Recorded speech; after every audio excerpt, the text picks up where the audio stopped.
सांगावाचा एक झालं तेव्हा सगळं BBU थोडंसं EP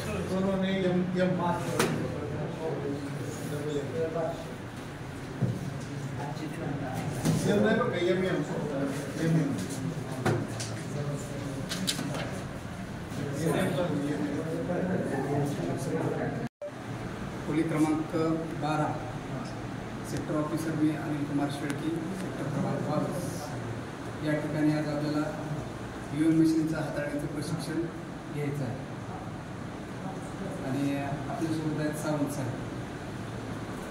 तर या बाबतीत आपण बरेच जणांनी याच्यापूर्वी पण काम केलेलं असणं शक्यता. किती जणांनी काम केलेलं आहे याच्यावर? सगळ्यांनीच केलं, सर्वांनी केलं. म्हणजे आपल्या प्रत्येकाला बॅलेट युनिट, व्हीव्हीपॅट आणि कंट्रोल युनिट याची सगळ्यांनाच माहिती आहे, काम केलेली माहिती आहे.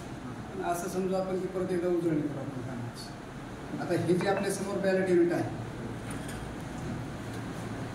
या बॅलेट युनिटवर हे उमेदवाराचे नाव आणि त्याच्यासमोर उमेदवाराचे मतदान चिन्ह आणि त्याच्यानंतर जे आपल्याला बटन दाबायचं मतदान करण्याकरता ते समोर आहे. एका बॅलेट युनिटवर किती उमेदवार असतात? 16, बरोबर. ज्या मतदारसंघामध्ये 15 उमेदवार असतील तिथे हे 15 उमेदवार आणि त्यांचे चिन्ह आणि 16वं बटन जे माहिती ते आपल्याला माहिती की नोटाचं असतं, बरोबर. जर उमेदवारांची संख्या 15पेक्षा जास्त झाली, बरोबर, तर आपल्याला दुसऱ्या बॅलेट युनिटची गरज पडते. मग आपल्याकडे जर 15पेक्षा कमी उमेदवार असतील तर आपल्याला एकच बॅलेट युनिट वापरायचं. मग जर एक बॅलेट युनिट वापरायचे तर या बॅलेट असेल तर आपल्या मशीनवर 0-1 अशी सेटिंग असली पाहिजे. ती सेटिंग असतेच, आपण फक्त ती पाहायची. पण ज्यावेळेस कमिशनिंग केली जाते त्यावेळेस